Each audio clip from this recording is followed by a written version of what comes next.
जादुई पारदर्शी झोपड़ी। बिलासपुर नामक गांव में छोटू करके एक आदमी रहता है।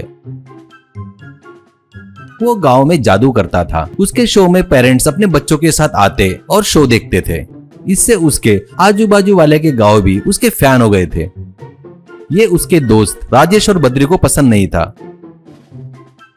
ऐसे ही एक दिन छोटू अपने गांव में जाता है तो वहां पर एक गाय नीचे गिरकर तड़प रही थी। दोनों के मना करने पर भी वो डॉक्टर को फोन करके डॉक्टर को बुलाता है। उसके बाद डॉक्टर उस गाय को ठीक करता है। वो पूरी तरह ठीक होते तक छोटू ही उसे खाना चारा देता था। इससे छोटू कहीं भी गया तो उसके पीछे पीछे जाती थी। ऊपर से कभी कभी राजेश और बद्री छोटू को परेशान करते थे तो उनको उठाकर बाहर फेंक देती थी। उससे एक दिन मार खाने के बाद बद्री से राजेश, दिन ब दिन छोटू का क्रेज बढ़ता जा रहा है। उसके जादू को देखकर लोग तालियां और सीटी मार रहे हैं। ऊपर से ये गाय हमको कचरा समझकर मार रही है। उसे कुछ भी करके रास्ते से हटाना पड़ेगा। कोई आइडिया है तो बता। ऐसा कहता है तो बद्री, मैं कब से उसके लिए स्केच बना रहा हूँ रे। कुछ गुंडे मेरे पहचान के हैं। उनसे मिलकर इसे किडनैप कराएंगे। उसके बाद वो लोग इसे जंगल में ले जाकर इससे खेल खेलेंगे। तब अपन भी उससे पीछे जाकर उसकी मजा लेंगे। ऐसा कहता है। इससे राजेश ठीक है करके मान जाता है।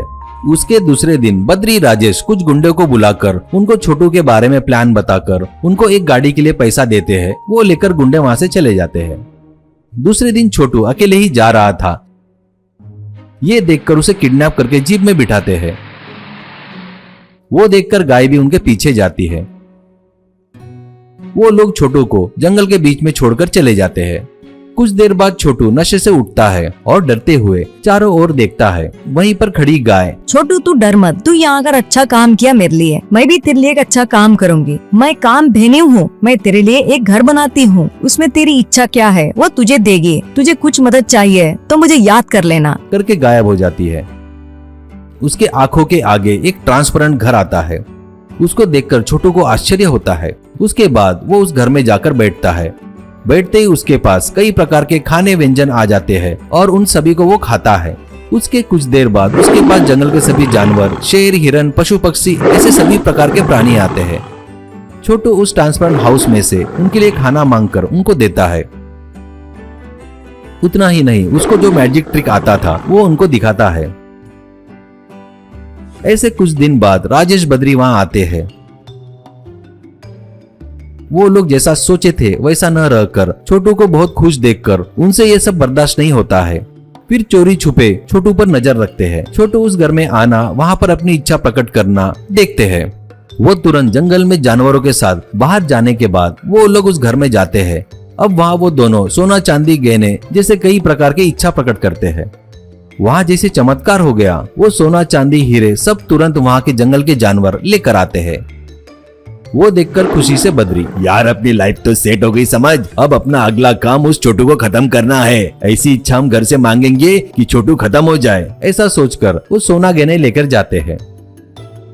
वो जानवर सोना गहने वहां पर रखकर राजेश और बद्री पर हमला करने की तैयारी करते हैं। ये देखकर वो दोनों वहां से डरकर भागने लगते हैं। उनके पीछे जंगल के जानवर भाग रहे थे।